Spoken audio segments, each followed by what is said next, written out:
పొట్టి శ్రీరాములు ఒక జాతికి ఒక కులానికి నాయకుడు కాదని ఆయన ఆంధ్ర జాతికి నాయకుడు అని కీర్తించారు డిప్యూటీ సీఎం పవన్ కళ్యాణ్. పొట్టి శ్రీరాములు విగ్రహానికి నివాళులు అర్పించాలంటే ఆర్యవైశ్య సమాజానికి వెళ్లే అవసరం లేకుండానే ఆయన్ను గౌరవించుకునేలా ఉండాలని పేర్కొన్నారు. అమరజీవి పొట్టి శ్రీరాములు వర్ధంతి సభలో ఆయనకు చేతులెత్తి నమస్కరిస్తున్నారని తెలిపారు. అమరజీవి పొట్టి శ్రీరాములు ఆత్మార్పణం దినం సందర్భంగా విజయవాడ తుమ్మలపల్లి కళాక్షేత్రంలో ఏర్పాటు చేసిన కార్యక్రమంలో పవన్ పాల్గొన్నారు. తన కుటుంబాన్ని దాటి తన పరిసరాల్ని దాటి తనది అని దాటి వచ్చినవాడు మహా ఉత్తేజపరిచి ఆయన చేసిన త్యాగాల్ని మాకొకసారి మరోమారు గుర్తు చేసి మా అందరికీ ఒక బాధ్యతని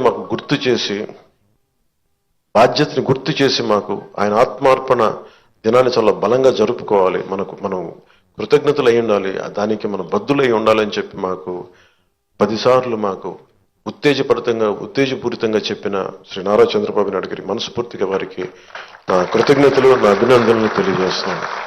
ఎందుకంటే కంటిన్యూటీ ఆఫ్ మెమరీ లేకపోతే ఏమైపోద్దంటే తల్లిదండ్రులు కూడా మర్చిపోతాం మనం. అలాంటిది ఈరోజు ఎందుకు జరుపుకోవాలంటే ప్రతిరోజు మనం గుర్తు పెట్టుకోవాలి. నేను ఈరోజు అన్నం తింటున్నాను, నేను ఒక పదవి వచ్చింది, నేను ఒక ఉద్యోగం చేస్తున్నాను, భాషా ప్రయుక్త రాష్ట్రాలు వచ్చినాయి అంటే ఆయన బలిదానం వల్ల.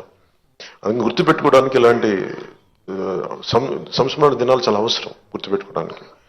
అలాగే ఆయన చేసిన త్యాగాన్ని మరింత ఇనుముడింప చేయాలి అంటే ఇందాక పార్థసారథి గారు చెప్పినట్టుగా, గౌరవ మంత్రి పార్థసారథి గారు చెప్పినట్టుగా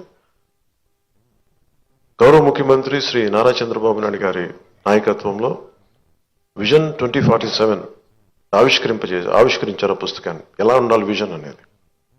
ఆయన ఒక పొట్టి శ్రీరాములు గారు ఒక కలగన్నారు, ఆంధ్రులకి ఒక ప్రత్యేక రాష్ట్రం కావాలని. నందమూరి తారక రామారావు గారు తెలుగు ప్రజలను ఎప్పుడు కూడా మద్రాసీలు అంటే నేను తెలుగు వాడినని సగర్వంగా చెప్పి తెలుగువాడు కాలర్ ఎగరేసుకున్న తెలంగాణలో ఉన్న ఎక్కడున్నా సరే మాకంటూ ఒక ఉనికుందని ఆత్మగౌరవాన్ని చాటి చెప్పిన మహానుభావులు శ్రీ ఎన్టీ రామారావు గారు. అలాగే చంద్రబాబు నాయుడు గారు మొన్న చెప్పారు, ఒక పార్టీని నడుపుతూ ఎంత కష్టమో నేను చెప్తా ఉన్నాను.